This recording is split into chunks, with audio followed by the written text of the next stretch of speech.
Next, we're going to take a look at our brand new school grade what if calculator.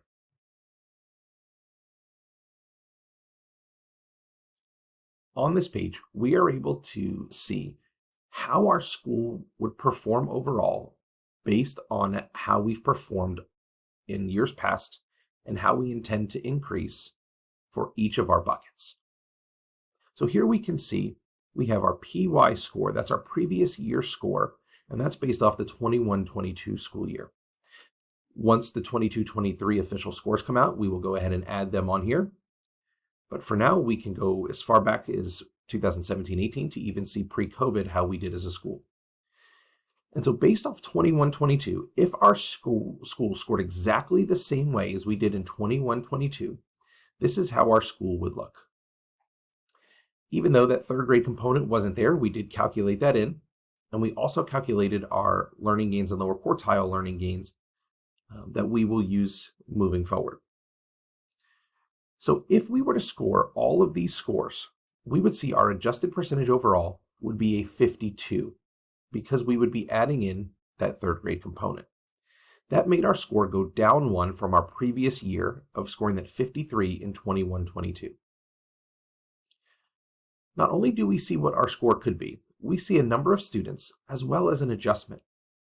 And so if in our SIP goal, we wanted to jump from the 46 in ELA up to a 54, we would need to go up 8 points.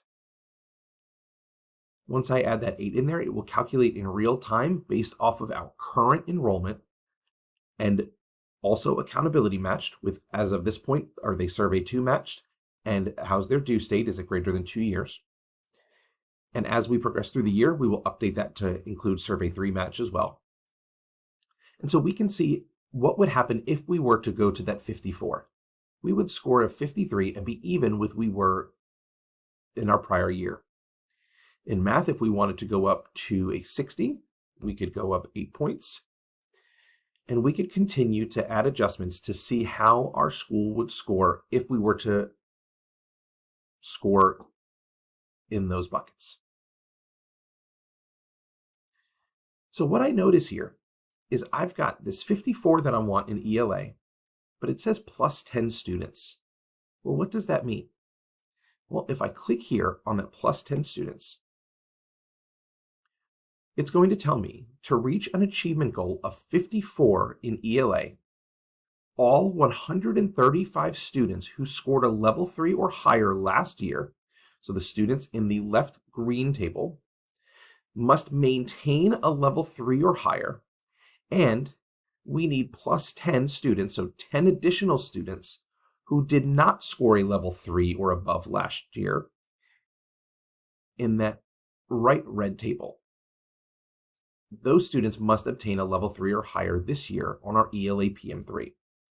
So if we want this 54, we have to keep all 135 students who are currently at our school that scored a level 3 or higher last year. We need to keep those students scoring a level 3 or higher. But we also need 10 out of these 100 students in this red table to bump up to a level 3 or higher. And when we look here, we can see we do have quite a bit of 2s, and so these are a lot of our bubble students. This should not be a big issue to move 10 of those students. And so we can go through and see how many students we need for ELA and math just like that. For science, and then for social studies for secondary as well, it's just a little bit different. Because in science, they did not take a state assessment last year, we can't just figure out how many were scored proficient at level 3 or higher and see how many more students we would need. The only way we can calculate it is to see the total number of students needed. So if I wanted to go from that 47 to a 50, I would go ahead and enter my 3, and I need 59 total students. So if I click there, what this is going to tell me is to reach an achievement goal of 50 in science, 59 total students will need to score a level 3 or higher on the NGSSS assessment or biology EOC if you're in high school. Students in the left green table are currently trending towards proficiency based off of VBA 01. So they scored a level 3 or higher on VBA 1 for science. Students in the right red table are currently trending below proficiency based off of VBA 1. And this would also include students who should have taken the VBA but did not get a score. And so we can see here, I only need 59 total students to get that 50. Well, I have 70 students currently at this school that are trending towards a level 3 or higher. Now, as VBA 2 and VBA 3 comes out, we will add that data in here, and hopefully this number continues to grow. But right now, we're already hitting that mark of that 59, and we're actually exceeding it. But that doesn't mean we should just discount the rest of these 48 students who either didn't take the test or don't have a level 3 or higher on that performance level from VBA 1.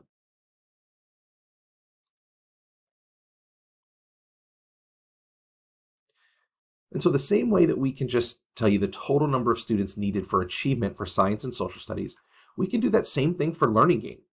And see here, if I wanted to just maintain that 55 that we scored in 21-22, I would need 101 total students to earn a learning gain in ELA. Now, here we're looking at how our students are trending based off of VBA 01. Now, if you watched the last video on the school grade projections, I explained this, but I'll make sure I do it again just in case. When we are looking at a learning gain based off of VBA 1, because there are only 20 questions on that VBA, it is not possible for us to differentiate the different buckets in levels 1 and 2. And so we can't determine if a student was a level 1-1, 1-2, 1-3, 2-1, or 2-2. We can just say level 1 or level 2. And so because of that, our learning gain numbers might be slightly low for VBA 1 and potentially VBA 2. But we'd much rather shoot low than shoot high. And so for a student to be considered trending towards a learning gain, that student will need to either move up a bucket from level 1 to level 2, 2 to 3, or more than 1. Or if they scored a level 3, they need to either can maintain that level 3 or higher. If they scored a level 4, maintain the 4 or higher. And if they scored a level 5, they would need to maintain that level 5. And so here I can see to get that learning gain goal of a 55 in ELA, 101 total students will need to earn a learning gain. As a VBA 01, there are 78 students trending towards a learning gain, and they're all in this table. And 105 students trending towards not earning a learning gain in this red table. Now, again, you'll notice some of our students are still scoring proficiency, and if we scroll down, I'm sure we can see we have some students here who were a level 1-3 or even a 1-1 or had no score. And so these students who scored a 1-1 or even a 1-2 and scored yet again a level 1, it is possible that those students could be trending towards a learning gain going from that 1-1 bucket to 1-2 or 1-3. But again, because of the amount of questions, it's not possible for us to break apart those buckets. And so what's great is if we need 101 total students, we can simply just take our calculator or do it in our math, or do the math in our head and do that 101 minus 78 and see that we need 23 additional students. And so we would need 23 students from this table over here of 105 to move from not projected to earn a learning gain to earning a learning gain as we move throughout the year. And we also have this available for our lower quartile. It's basically the same system, but just based off of our lower quartile students. And so if I wanted to look at the lower quartile learning gains for math, I can see to get that goal of a 56 in math for lower quartile learning gain, 25 total students will need to earn a learning gain. As of VBA 1, there are 18 students trending towards a learning gain in that green table, and 25 trending towards not earning a learning gain. So we're on the right track, which is fantastic. So we have 7 more students we need from over on this table, and obviously we want all 25 of them. But if we can move 7 more students from the red table over green and keep all these students in the green table at that learning gain level, we should hit that goal of a 56 on our math lower quartile learning gains. Now, for secondary, there are a few extra components in here as well. Now, our graduation and CCA numbers are lagging data. And so if we switch to a high school, we can see that we have that data from last year. Now, these may update slightly as we finish our deep dive into grad rate and our CCA points. And so these numbers might adjust a little bit. but this data is lagging. There's nothing we can adjust to impact the current school year. These numbers are set in stone. For middle school acceleration, there's a lot into this one. Because we have to look at our industry certifications that were taken and passed last year and factor that in with our current students sitting in algebra or geometry, or even if there was a student taking biology, any student taking those high school EOC courses, we would need to include that in the calculation. So this one's a little bit tougher. And so if I were to click on this button here, this is actually going to take me to our middle school acceleration tab. And then we can see how our certifications looked last year. We can see here we had 2 students not pass an industry certification at this school last year, and these 2 students are not recoverable. These are current 9th graders, so they're no longer at this school. So these are 2 students we have lost. So 14 out of 16 passed, which is great. And then we have 167 students in algebra, 29 in geometry. And we will see we have 13 students down here that we're going to lose points on because they are not currently in an EOC course.